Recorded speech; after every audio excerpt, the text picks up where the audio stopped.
여러분, 제가 다시 한번 축복합니다. 행복하십시오. 성령 충만하십시오. 아멘. 오늘 설교 제목을 고마운 사람이라고 정했습니다. 처음에는 좀 망설였는데 정해놓고 보니까 읽으면 읽을수록, 또한 들으면 들을수록 정이 가는 거 있죠. 고마운 사람. 우리에게 예수님만큼 고마운 분이 어디 계실까요? 우리에게 생명을 주시고 이 땅에 찾아오시고 또 지금도 함께 계시는 분. 그런데 사람들 중에는 그 예수님께서 우리에게 보내주신 아주 고마운 사람이 있다는 겁니다. 제가 고마운 사람이란 이 주제로 인터넷에 들어가서 검색을 해보니까 여러 내용들이 있더라고요. 그댄 내게 고마운 사람이란 제목으로 시도 있고, 또 고마운 사람이란 주제로 쓴 편지글도 있고, 부모님을 향해, 친구를 향해 많은 글들이 있더라고요. 공통점 하나, 다 글들이 따뜻하더라고요. 고마운 사람이란 제목으로 쓴 글은 다 따뜻한 내용을 담고 있었어요. 그래서 제가 문득 생각에 얄미운 사람이란 제목으로 검색을 해볼까 하다가 그건 하지 않았습니다.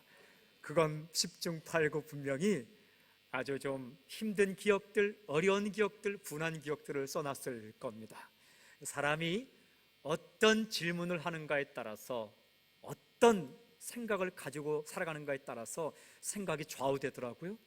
여러분, 오늘 고마운 사람이란 주제로 말씀을 드릴 때에 당신이 살면서 누군가에게 고마운 사람으로 기억되는 놀라운 삶의 변화가 있기를 주님을 선포합니다. 말씀을 읽겠습니다. 26절, 27절. 26절, 27절 함께 시작. 이에 갑자기 큰 지진이 나서 옥토가 움직이고 문이 곧 다 열리며 모든 사람의 매인 것이 다 벗어진지라. 간수가 자다가 깨어 옥문들이 열린 것을 보고 죄수들이 도망한 줄 생각하고 칼을 빼어 자결하려 하거늘.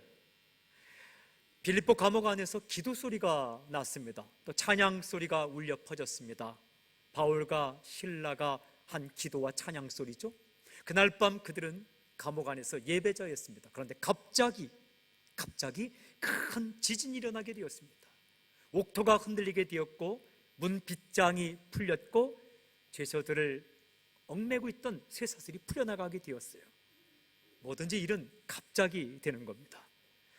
이때 그 와중에 여러분, 한 사람의 행동을 기록하는데 그것은 감옥을 지키고 있던 간수의 모습이에요. 이렇게 기록되어 있습니다. 칼을 빼어 자결하려 하거늘. 가지고 있는 칼을 빼어서 스스로 목숨을 끊으려고 했다라는 것입니다. 여러분, 감옥에 큰 지진이 났어요. 문이 열렸어요. 그리고 죄수들을 붙들고 있던 쇠사슬이 풀려나가게 되었어요. 죄수들에게는 어떤 일입니까? 좋은 일이죠. 그 이후에 로마법을 읽어오면 그 이후에 로마법은 이렇게 기록합니다. 천재지변으로 인해서, 자연현상으로 인해서 감옥 안이 열렸을 때에 죄수들은 도망가도 괜찮다라는 법이 나중에 정해졌습니다. 죄수들에게는 좋은 법이에요.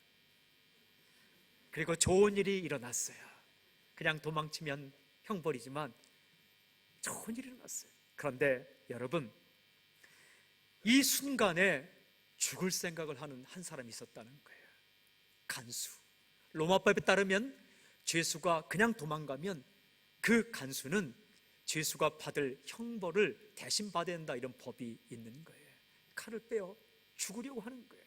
여러분이 죽으려고 하는 순간에 얼마나 많은 생각이 들었을까요? 가족들이 생각났고 살아온 인생이 생각났고 그 자리까지 오기까지 고생했던 일들, 내가 이 자리에 오기까지 얼마나 고생했는데. 간수는 공무원이었어요. 더 살고 싶은 마음, 사랑하는 사람들에게 잘해주지 못한 미안한 마음들이 교차하면서 얼마나 마음이 힘들었을까요? 세상은요, 언제나 승자와 패자가 있어요. 한 사람이 승자가 되면 반드시 한 사람은 패자가 돼요. 햇볕이 들어오는 양지가 있으면 그 반대편에는 그늘진 음지가 있는 것이 세상이더라고요. 마치 시소를 타는 것 같아요. 세상은 한 사람이 올라가면 다른 사람이 내려가게 되어 있어요. 반대편이 올라가면 그 사람은 내려가게 되어 있더라고요. 줄다리기 같아요. 한쪽이 힘을 다해 줄을 끌어당기면 반대쪽은요, 죽을 힘을 다해 버텨도 딸려가게 되어 있어요. 인생, 세상이에요. 시소 같은 인생, 줄다리기 같은 인생, 음지가 있으면 양지가 있고 승자가 있으면 패자가 있고, 그 감옥 안에서 그런 일이 일어났어요. 그 큰 지진과 옥토가 터진 놀라운 기적, 하나님이 행하신 일이에요. 하나님께서 자연현상을 통해서 그들을 풀어놨는데, 한 부류에게는 살 수 있는 절호의 찬스이지만 한 사람에게는 죽을 수밖에 없는 그런 타이밍이 되었다는 거죠. 여러분, 그럴 때에 바울과 실라가 어떻게 행동합니까? 이렇게 행동합니다. 28절 보세요. 28절 함께 시작. 바울이 크게 소리질러 이르되 내 몸을 상하지 말라, 우리가 다 여기 있노라 하니, 바울이 소리를 쳤어요. 내 몸을 상하지 말라, 우리가 다 여기 있노라. 무슨 말입니까? 죽지 마시오. 우리가 도망가지 않았어. 절대로 죽지 마시오. 여러분, 이 말을 이렇게 점잖게 했을까요? 내 몸을 상하지 말라, 우리가 다 여기 있노라, 이렇게 연극을 하듯이 했을까요? 아니면 점잖게 죽지 마시오, 우리가 다 여기 있어, 죽지 마시오. 아니에요. 죽지 마! 그러는 거예요. 내가 여기 있어. 도망가지 않았다. 죽지 마. 죽으면 안 돼. 그렇게 외치는 거예요. 그 소리에 깜짝 놀란 이 간수가 칼을 빼어든 손을 멈추고 죽지 않게 되었어요. 여러분, 믿기 힘든 사건입니다.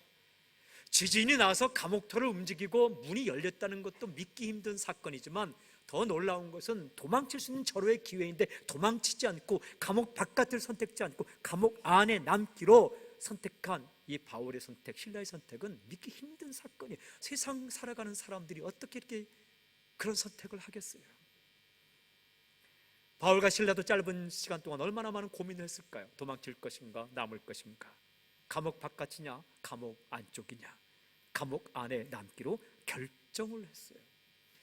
사랑하는 여러분, 먼저 이 바울과 실라는 간수에게 생명을 유지시켜준 고마운 사람입니다.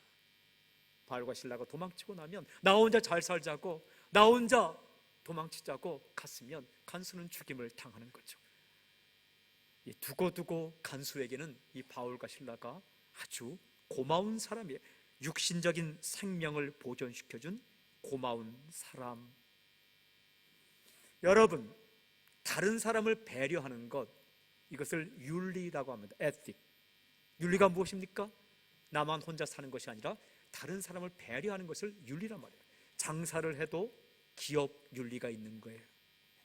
나 혼자 잘 살자고 다른 사람을 죽일 수 없는 것, 그것을 기업 윤리라고 말해요. 국가 간에도 정치 윤리가 있어요. 한 민족 잘 되자고 약소민족을 죽이지 않는 것, 그것이 바로 정치 윤리고 외교 윤리입니다. 여러분, 이 바울과 실라가 간수를 죽이지 않기 위해서 도망을 치지 않았어요. 간수 입장에서는 나를 생각해 준 사람, 고마운 사람, 내 생명을 유지시켜 준 사람, 고마운 사람, 일평생 잊을 수가 없는 겁니다. 내 육신적인 생명을 유지시켜주고 내 육신적인 생명을 망가뜨리지 않은 사람, 고마운 사람.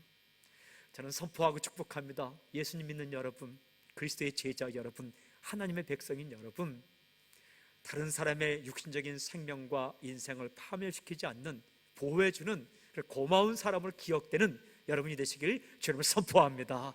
그래요, 그들이 그 선택했어요. 힘든 선택입니다. 감옥 바깥이 좋지 감옥 안쪽이 좋습니까? 믿음이 좋아도 감옥 바깥이 좋은 거예요. 믿음이 좋아도 내가 돈 버는 게 좋은 거예요. 믿음이 좋아도 내가 올라가는 게 좋은 거예요. 그런데 상대방을 생각해서 조금 힘든 위치, 낮은 위치, 함께 가는 위치, 윈윈을 선택했다는 것이죠. 이때에 이 육신적인 생명을 구속받은 것은 끝나지 않고 더 놀라운 사건이 일어났는데 29절부터 30절 한번 읽겠습니다. 함께 시작. 간수가 등불을 달라고 하며 뛰어들어가 무서워 떨며 바울과 실라 앞에 엎드리고 그들을 데리고 나가 이르되 선생들이여 내가 어떻게 하여야 구원을 받으리까 하거늘. 간수가 그 앞에 엎드렸다. 이 엎드렸다는 것은 가만히 엎드린 게 아니라 그냥 엎어졌다는 겁니다. 헬라어 단어가 그냥 그 앞에 고꾸라졌다라는 거예요. 그리고 질문합니다. 선생들이여, 내가 어떻게 해야 구원을 얻으리까? 질문 한 가지 합니다. 선생님, 내가 어떻게 해야 구원을 받습니까? 위대한 질문이에요. 인생의 근본적인 질문입니다. 꼭 한번 해야 하는 질문입니다. 누구나가 한 번은 하는 질문이에요. 내가 죽으면 어떻게 될 것인가? 내가 영원히 살기 위해서는 어떻게 할 것인가? 이 질문을 그 간수가 합니다. 여러분, 깊이 생각해 보면 바울과 실라는 간수에게 인생의 근본적인 질문을 일으켜준 고마운 사람이에요. 어떤 부모가 진짜 좋은 부모일까요? 자녀에게 인생의 깊은 질문을 던져주는 거예요. 내가 어떻게 사는 것이 보람된 인생인가? 내가 어떻게 살아가면 의미 있는 인생인가? 이런 질문을 던져주는 부모가 진짜 좋은 부모라고요. 어떤 스승이 제일 좋은 스승일까요? 제자에게 어떻게 사는 것이 인간의 도리이고, 어떻게 사는 것이 행복한 인생이고, 어떻게 살아가는 것이 정말 후회하지 않는 인생인가? 이런 질문을 던져주는 스승이 진정 좋은 스승 아닐까요? 돈 버는 방법을 넘어서, 1등하는 방법을 넘어서, 승리하는 방법을 넘어서 인생의 의미와 가치와 보람에 대한 질문을 던져주는 스승이 진정한 좋은 스승이죠. 그런데 이 간수는 바울과 실라 때문에 내가 어떻게 해야 구원을 받을 것입니까? 라는 질문을 가지게 되었다라는 거예요. 어떻게 이 간수가 이런 질문을 하게 되었을까?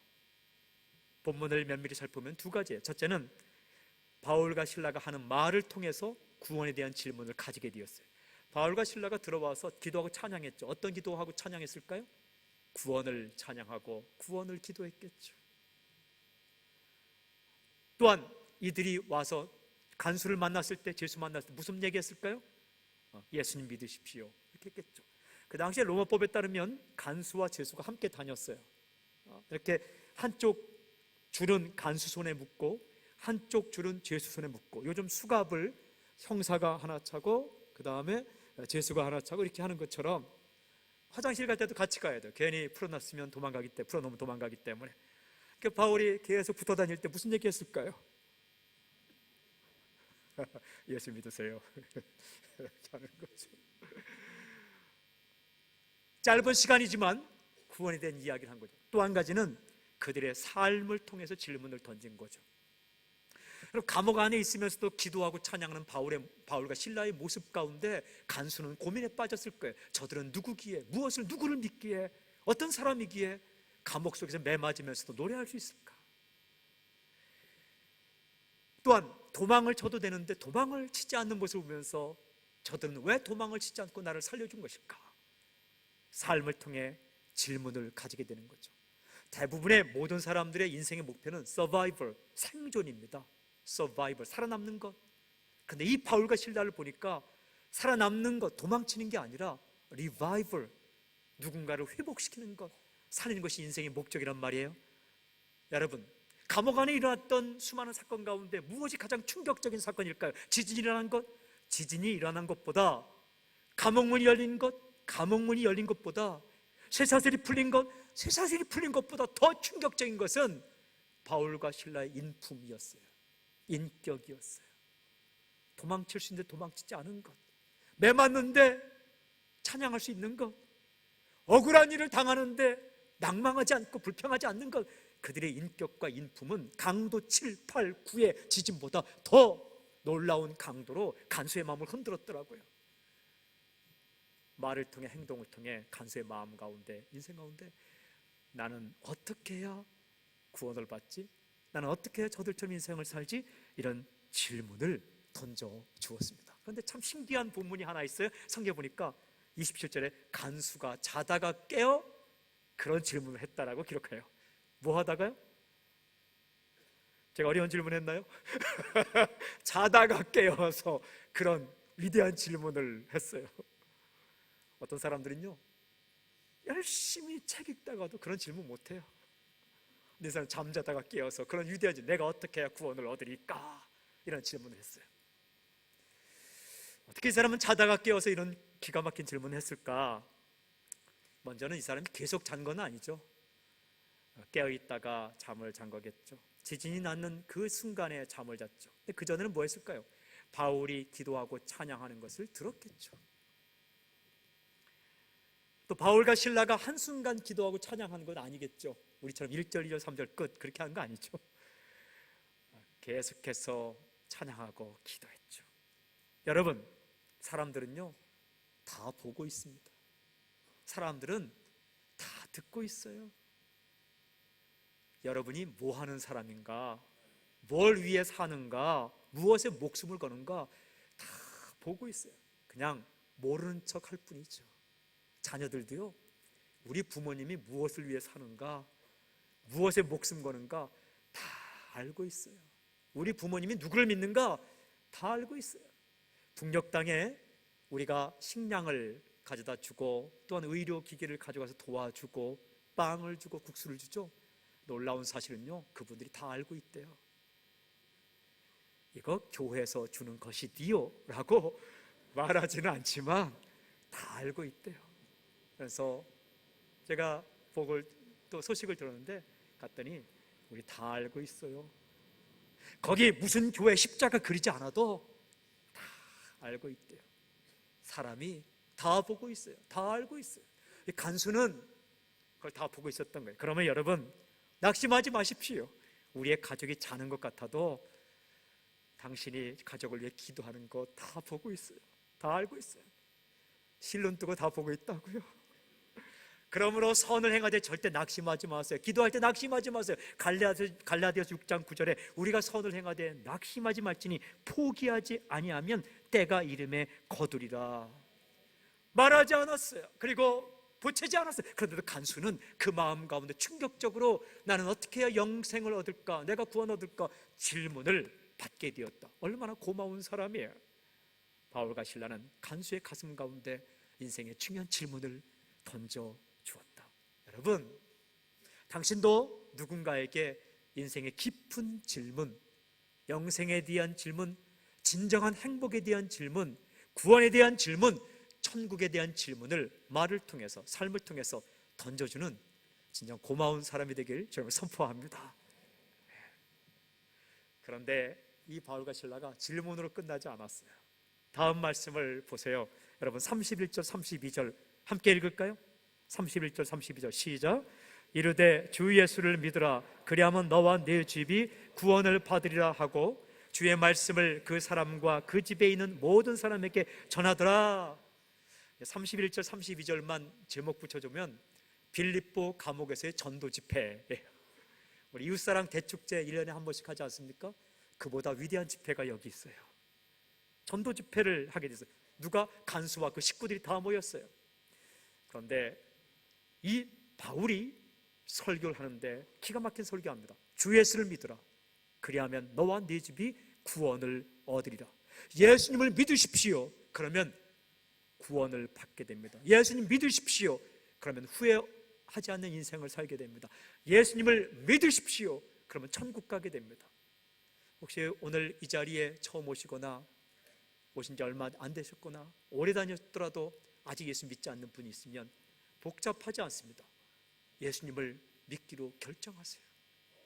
마음을 열고 받아들이세요. 그러면 구원을 받는다. 무슨 뜻입니까? 한 번 육신으로 죽지만 다시 살아나서 천국에 살게 될 것이다. 내 인생의 모든 죄가 용서될 것이다. 희미하게 전하지 않아요. 분명하게 전합니다. 복잡하게 전하지 않아요. 분명하게 전합니다. 그리고 다음으로 미루지 않습니다. 질문했어? 나 먼저 좀 씻어주고 나 피 좀 닦아주고 그렇게 미루지 않습니다. 다음에 미루지 않습니다. 즉시 질문받은 즉시 복잡하지 않게. 그리고 바울이요 기분 나빠하지 않습니다. 그럼 누가 자기를 때렸어요? 간수들이 때린 거예요. 병정들이 때린 거예요. 그 한패예요. 군복만 봐도 지긋지긋할 거예요. 그죠? 그런데 이 바울이 방금 전에, 그것도 하루 전도 아니에요. 방금 전. 우리는 30년 전의 일도 기억하잖아요. 비슷한 말씨만 들어도 치를 떨잖아요. 비슷하게 생긴 사람 보기만 해도, 비슷한 직업만 만나도, 직업의 사람 만나도 치를 떨잖아요. 또 대대 가문을 내리잖아요. 3대 4대까지. 아주 못됐어요, 사람이. 저를 포함해서. 그런데 이 바울이 방금 전에 자신을 때린 핍박한 한패인 동일한 옷을 입고 있는 사람의 질문에 대해서 노하지 않아요. 정말 어떤 사람은 나를 괴롭힌 그 사람이 천국 가면 자기를 천국 안 가겠대요. 여러분, 그런 말 하지 마십시오. 근데 바울이 방금 전에 쓰라린 기억 뒤로 하고 몸이 불편한 것, 그것 때문에 미루지 않고, 그리고 복잡하게 말하지 않고 아주 분명하게 대답을 합니다. 예수님 믿으십시오. 그러면 구원을 받게 될 것이다. 복음의 핵심을 정확하게 말해줍니다. 여러분, 이만큼 고마운 사람이 어디 있어요? 인생의 본질적인 질문, 죽음 이후의 세계, 영원히 사는 방법을 내게 전해준 사람, 이 간수에게 바울과 실라는 생명의 복음을 전해준 고마운 사람입니다. 육신적인 생명을 건져준 고마운 사람이고, 인생의 근본적인 질문을 던져준 고마운 사람이고, 그리고 생명의 복음을 전해준, 예수님을 전해준 고마운 사람이에요. 제가 설교를 준비하면서 제게 고마운 사람을 쭉 쓰다 보니까 자꾸만 이름을 쓰게 되는 한 이름이 있는데, 박시현, 남자 이름입니다. 제 고등학교 친구 이름입니다. 누구? 저에게 예수님 전해준 친구 이름입니다. 고등학교 친구예요. 저에게 준서가 교회 가자, 그 전에도 몇 명 있었지만 아주 강력하게 저를 전도해준 친구. 그 친구를 좀 어디 있는가 찾아보고 싶어서 인터넷에 청주고 박시연, 혹은 그 친구가 외대 갔다는 걸 제가 외대 박시연, 아무리 쳐봐도 이상한 여자 이름만 여자애들 나오지 남자 박시연은 잘 안 나오더라고요. 갑자기 보고 싶어졌어요. 고맙다라는 말을 좀 하고 싶어요. 내가 나에게 이렇게 예수님 전해주셔서 고맙다. 그래서 제가 2부 예배는 녹화를 해서 전 세계로 방송되기 때문에 한마디 하겠습니다. 시연아, 연락 좀 해.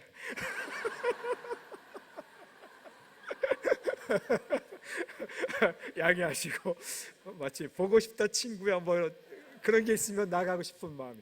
가만히 생각하니까 여러분, 만약에 제가 예수님을 믿지 않고 살아왔더라면 먹고 살았겠죠. 열심히 일하면 살았겠죠. 그러나 주님 몰랐다면 어떻게 됐을까? 사랑하는 여러분, 예수님 믿고 안 믿고가 간단한 문제 같아도 죽음 이후에 지옥이냐 천국이냐 길이 있는 것, 이것은 비논리적이나 비학식적인 게 아니에요. 논리가 무엇입니까? 로직이 무엇이에요? 논리란 법칙에 맞는 거예요. 자연법에 맞는 걸 이야기하는 게 논리적이라는 거예요. 그 이성적, 리즈너블, 이성적인 거예요. 아카데믹, 학문적인 거예요. 물은 위로부터 아래로 내리는 게 논리적으로 말하는 거예요. 어떤 사람이 물은 위로부터 아래로 내린다, 그 사람이 논리적인 사람이에요. 학문적인 사람, 이성적인 사람이에요. 정신이 올바른 사람이에요. 갑자기 물은 아래로부터 위로 흐른다 이렇게 말하면 안 돼요. 그런 게 어디 있냐? 분수대를 봐라, 그러면 안 되는 거예요. 그거는 밑에 쏘아 올리니까 만유인력의 법칙은 위에서 아래로. 근데 여러분, 그만큼 내추럴 로우, 자연법이 있는 겁니다. 자연법은 자연법에 맞는 걸 이야기해야 논리적이고 학문적이고 이성적인 사람이에요. 사회법, 소셜 로우가 있어요. 사람들 간의 법이 있어요. 사람들 간의 법칙도 맞게 이야기할 때 이성적이고 학문적이 논리적. 구원도 법이 있는 거예요. Salvation law, 구원법이 있어요. 누가 정한? 구원의 주도권을 가진 하나님이 정한 법, 그 법이 예수예요. 우리 힘으로 얻을 수 없기 때문에, 우리 힘으로 천국 갈 수 없기 때문에 내 아들 예수를 보낼 테니까 그 예수님을 믿어라, 그러면 내가 구원해 주겠다. 이게 하나님이 정한 구원에 대한 법이에요. 그래서 이성적인 거예요. 그래서 학문적인 거예요.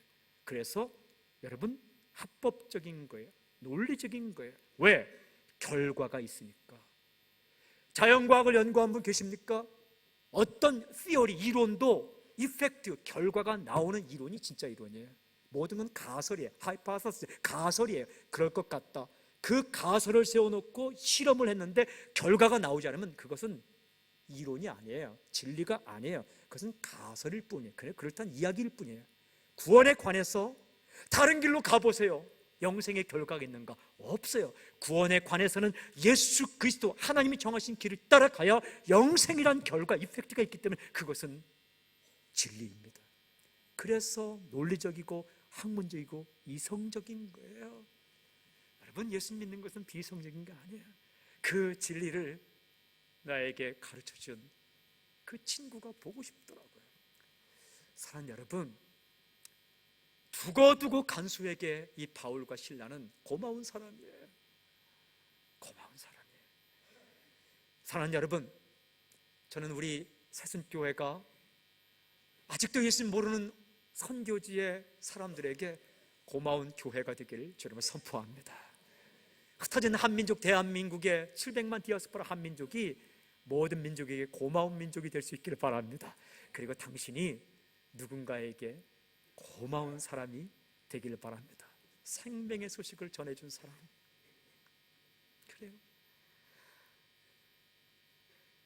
이 사람이요, 이 간수가 어떻게 하는지 아세요? 여러분 33절 34절 보세요. 제가 읽을게요.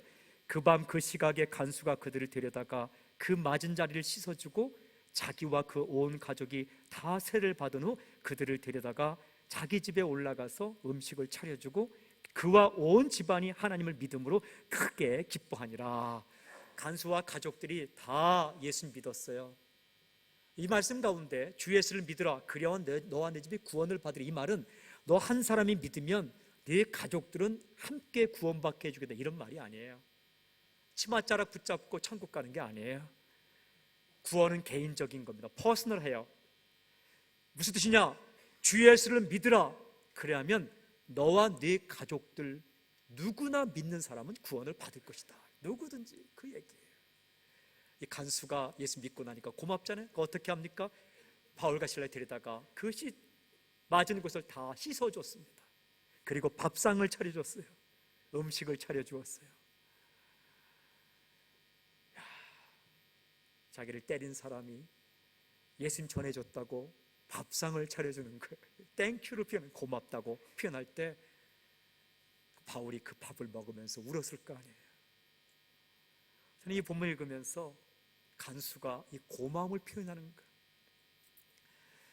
제가 참 이 말씀을 준비하면서 잊을 수 없는 거는, 제가 부목사로 있을 때 저희 담임 목사님 하 목사님께서 저에게 가장 많이 한 이야기가 있어요. 야, 그것도 못하냐? 그 말이 아니에요.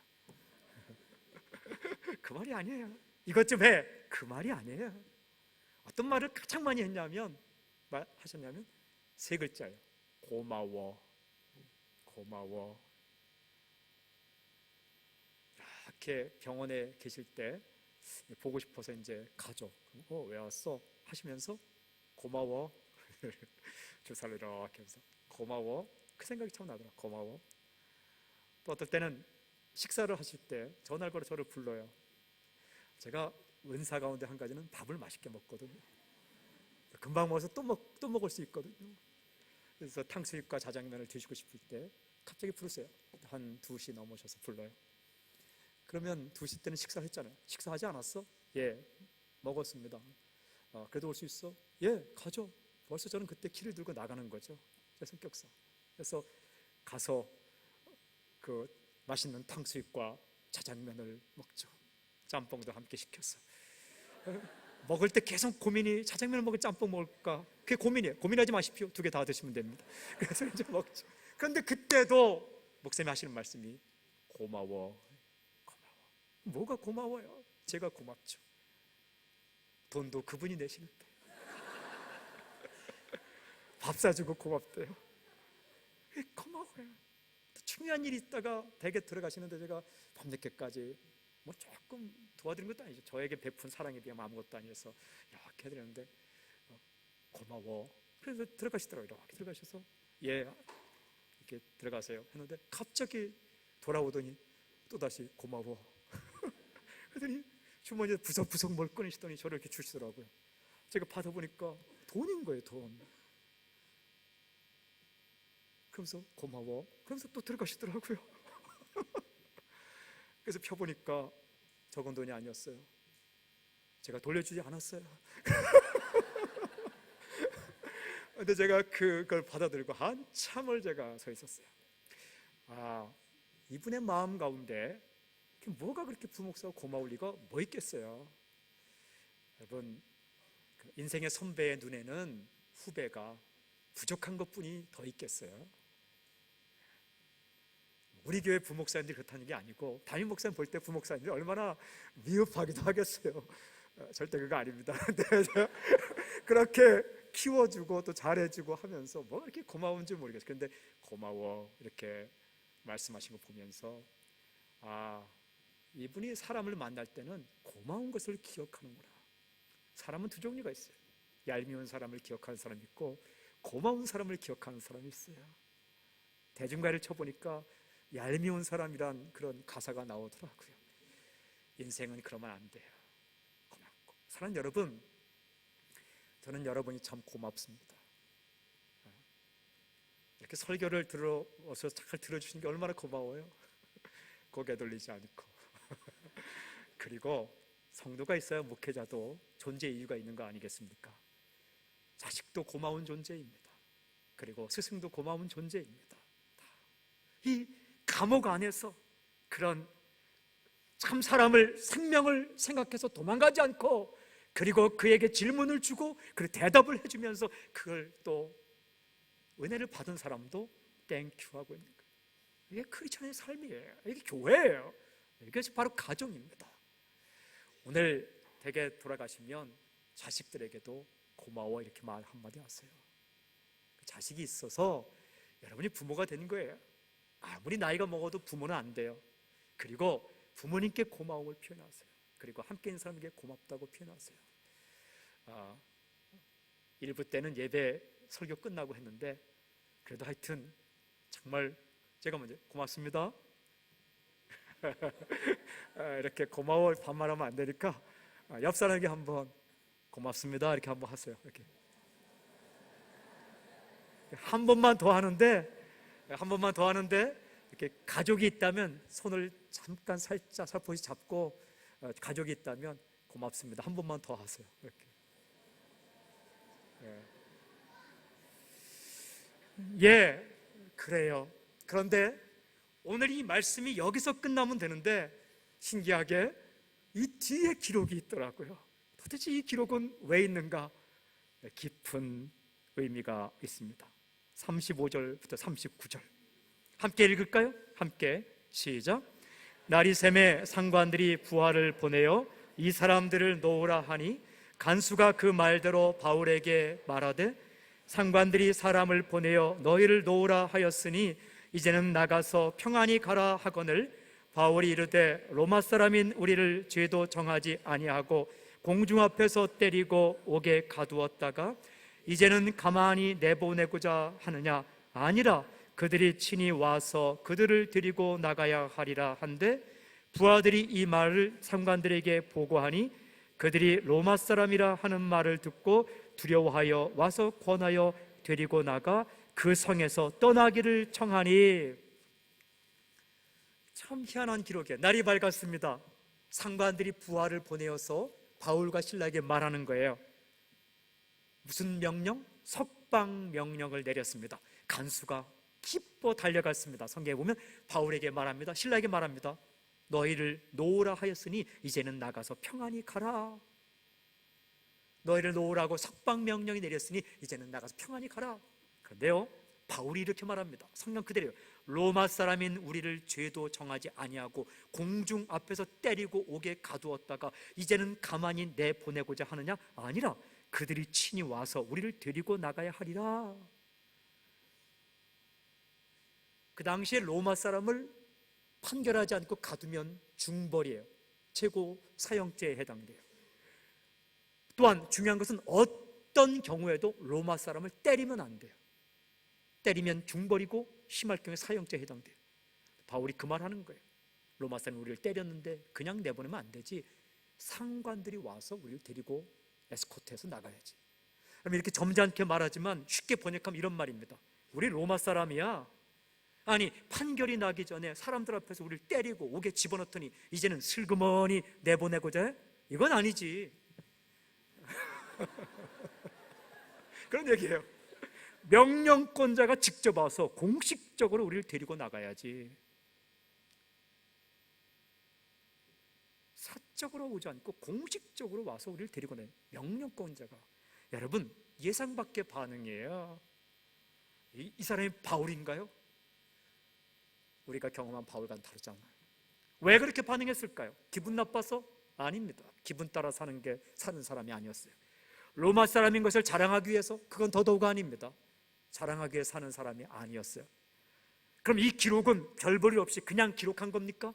아니에요. 여러분, 사도행전 그 짧은 이 양의 모든 기적과 사건들과 구원 사건을 다 기록해야 되는, 몇십 년 동안 기록해야 되는데 쓸데없는 것을 기록할 리가 어디 있겠습니까? 중요한 기록이에요. 왜 그랬을까요? 이유는 한 가지예요. 바울이 떠난 후에라도 간수를 보호하기 위해서. 왜 그런지 아세요? 나중에 로마 사람을 때린 이 사건이 발각되었을 때에 슬그머니 내보낸 것이 그냥 용납되면, 여러분, 누가 때리고 누가 내보냈습니까? 간수가 때리고 간수가 내보낸 거예요. 책임은 상관하게 가지 않아요. 모든 정치 리더들, 아주 악독한 리더들은요, 그 책임 소재를 부하에게 뒤집어서 부하를 죽이는 것을 끝내버립니다. 그래서 이 사도 바울은 자기가 떠난 후에도 간수를 지키고 싶은 거예요. 상관들이 오래 하라. 상관들이 결정한 일이고 상관들이 석방명령을 냈으니까 상관들이 우리를 와서 데리고 가라. 그대로 말하는 거잖아요. 그렇게 말하는 겁니다. 기분 나빠서? 아니에요. 로마 시민권 자랑하기 위해서? 아니에요. 간수를 끝까지 보호하기 위해서, 떠나는 마당까지, 어떤 사람은 죽어가는 마당까지 가족에게 폐를 끼치지 않기 위해서 그렇게 노력하는 사람이 있어요. 어떤 사람은 떠나는 마당까지 그 공동체를 생각하는 사람도 있어요. 어떤 사람은 헤어지는 마당까지 한 사람을 생각하는 사람이 있다고요. 간수를 보호하기 위해서. 이 바울과 실라는 네 번째, 간수에게 끝까지 자신을 지켜준 고마운 사람이에요. 사랑은 끝까지 하는 겁니다. 로마 시민권 특권이에요. 이 로마 시민권을 어떻게 사용했습니까? 다른 간수를 살리기 위해 사용하는 겁니다. 당신에게도 특권이 있어요. 젊음이란 특권이 있기도 하고, 나이라는 특권이 있기도 하고, 돈이라는 특권이 있기도 하고, 어떤 사람에게는 이 이민 사회에 20년, 30년 살았다는 그런 커리어, 경험의 특권도 있어요. 지위의 특권도 있어요. 그 특권을 어떻게 사용할 것인가? 여러분, 다른 사람을 보호하기 위해서 사용하십시오. 우리가 20년, 30년 한 교회 다니면 어떤 특권이 있는지 아십니까?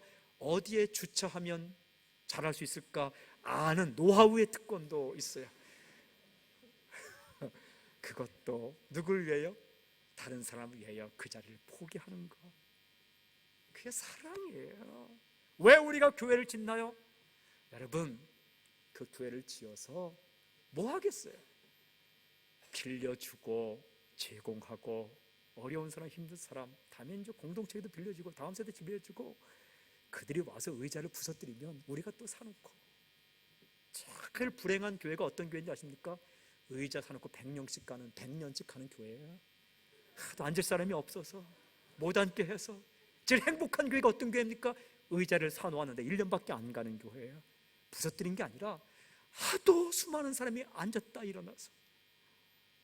의자가 몸살을 알아야 돼요. 어떤 때는 영어 하는 사람이 앉았다가, 어떤 때는 한국어 하는 사람이 앉았다가, 어떤 때는 일본어 하는 사람이 앉았다가, 도대체 의자가 물론 히어링 되는 건 아니지만 이 고민을 해야 돼요. 제공하기 위해서. 우리가 세상을 떠나더라도 다음 세대가 영생을 꿈꾸고 복음을 꿈꿀 수 있도록 하기 위해서 짓는 거죠. 그리고 여러분, 영어를 쓰는 친구들은 나이들매가 있고, 아이들은 헌터스힐 가 있고, 중간은 텅 비어있는 리버사이드예요. 그게 아니더라고요. 함께 어울려서 몸 부딪히고 애들 우는 소리가 들려야 되고, 영어 소리가 들리고 중국어 소리가 들려야 되고, 뛰어가다가 우리 발을 차고 뛰어가는 아이들이 있어야 되는데, 이렇게 발을 차고 뛰어다니는 아이들이 많이 없잖아요. 엘리멘터리 스쿨 1학년, 2학년, 3학년, 4학년 정도가 있어야 돼요. 저한테 와서 아저씨라고 부르는 애들이 있어야 돼요. 처음 와서 아저씨 식당이 어디예요? 이렇게 부르는 아들이 있어야 되죠. 그러면 또 저기야, 그러면 애들이 그 한국말 잘 못해서 고마워 하고 또 뛰어가는 애들이 있어. 그런 애들이 왔다가 이렇게 친해지고, 그리고 인도 사람, 중국 사람 오는 그거 위해서 우리가 하는 거죠. 뭐 달리 우리가 뭐 자랑할 게 뭐 있겠어요. 사랑하는 여러분, 참 고마운 사람이에요. 그리고 나서 어떻게 합니까? 40절에 오면 이렇게 기록된 마지막 두 사람이 옥에서 나와 루디아의 집에 들어가서 형제들을 만나보고 위로하고 가니라. 저는 이 말씀이 참 은혜가 됐어요. Then they left. 그들은 갔다. 어디로? 또 다른 지역으로 갔다는 거예요. 기득권 주장하지 않고, 한 곳에 머물지 않고 또 다른 사람들을 찾아서 나섰다. 뭐예요? 기득권을 요구하지 않았다는 거예요. 대가를 받지 않았다는 겁니다. 권리를 포기했다는 거예요. 권리 포기가 사랑이에요. 그 자리에 앉아서 에헴 하지 않았다는 거예요. 또다시 가서 그런 사람들을 만나게 되었다 하는 거예요. 이 얼마나 고마운 사람입니까? 선포합니다. 사랑하는 여러분, 우리 예수 믿는 사람입니다. 하나님 만난 사람입니다. 영원한 생명을 가진 사람입니다.